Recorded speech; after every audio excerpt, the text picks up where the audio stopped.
راہ ہدایت القرآن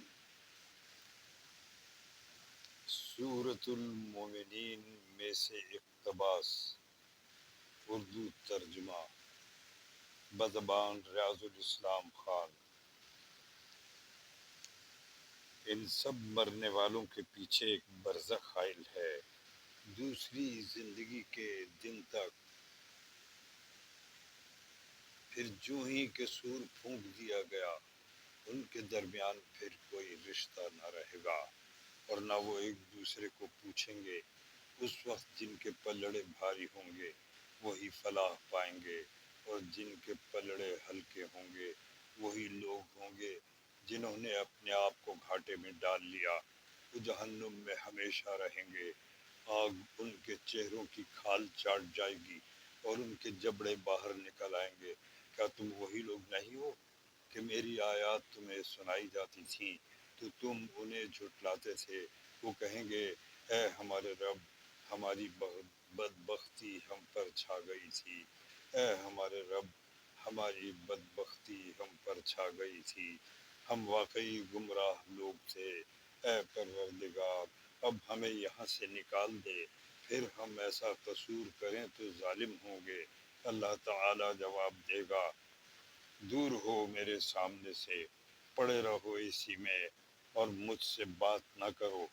تم وہی لوگ تو ہو کہ میرے کچھ بندے جب کہتے تھے، اے ہمارے پروردگار، ہم ایمان لائے، ہمیں معاف کر دے، ہم پر رحم کر، تو سب رحیموں سے اچھا رحیم ہے، تو تم نے ان کا مذاق بنا لیا، یہاں تک کہ ان کی ضد نے تمہیں یہ بھی بھلا دیا کہ میں بھی کوئی ہوں، اور تم ان پر ہنستے رہے۔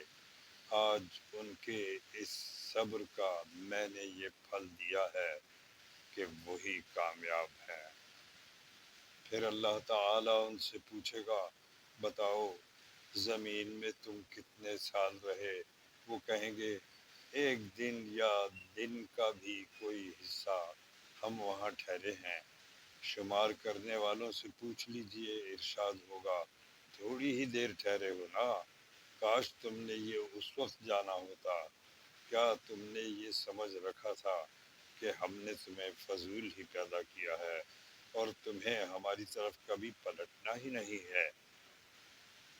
پس بالا و برتر ہے اللہ، بادشاہ حقیقی، کوئی خدا اس کے سوا نہیں، مالک ہے عرش بزرگ کا، اور جو کوئی اللہ کے ساتھ کسی اور معبود کو پکارے جس کے لیے اس کے پاس کوئی دلیل نہیں، تو اس کا حساب اس کے رب کے پاس ہے۔ ایسے کافر کبھی فلاح نہیں پا سکتے۔ اے نبی، کہو، میرے رب، درگزر فرما اور رحم کر، اور تو سب رحیموں سے اچھا رحیم ہے۔ صدق اللہ مولانا العظیم و صدق رسولہ الکریم۔